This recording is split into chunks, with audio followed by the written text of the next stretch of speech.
Ma vie, mes vitamines. Dans ce service, j'approche la nutrition à travers un nouvel angle. L'attirance affective et émotionnelle des aliments et leur action sur les comportements, les choix et leur consommation. Aujourd'hui, on sait tout et au microgramme près sur la valeur nutritionnelle des aliments. Mais on ne sait pratiquement rien de leur valeur affective et émotionnelle. Et c'est dans cette direction que je vais dans ce service. Alors, dans ce service, je vais explorer avec vous 200 aliments parmi les plus universels. Une tomate, un saumon, ça se voit partout, en Chine, en France, partout. Ils sont universels et pour chacun d'eux, je vous demanderai de noter de 0 à 10 le plaisir que chacun d'eux vous procure et de 0 à 10 la satiété et l'apaisement qu'il vous apporte.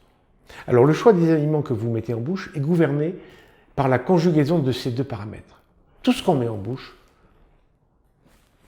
est guidé par le plaisir qu'on en tire et surtout l'apaisement, la tranquillité, la satiété. Alors vous pouvez vous nourrir en mode rationnel, intellectuellement pensant, en prenant en compte ce que vous savez sur la valeur nutritionnelle des aliments.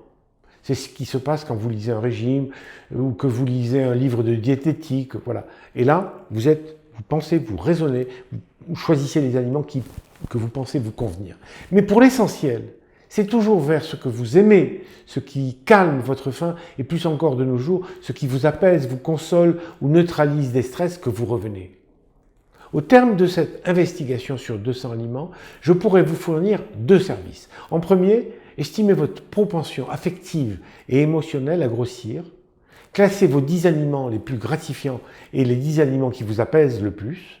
Cela vous permettra d'identifier ce qui vous rend vulnérable et vous pourrez modifier facilement ces aliments, ce classement. Mais, et surtout, cela me permet de vous fournir un bilan de vos apports en vitamines.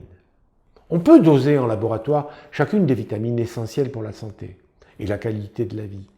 Mais faire un bilan total est possible, mais coûteux, très coûteux, et peu fiable, car les résultats ne reflètent que l'alimentation des 2 ou 3 derniers jours.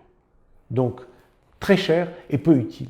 Dès que vous aurez rempli mon questionnaire, je saurai vers quels aliments vous êtes spontanément attiré et connaissant leur teneur en vitamines, je vous fournirai le bilan de votre approvisionnement en chacune d'elles.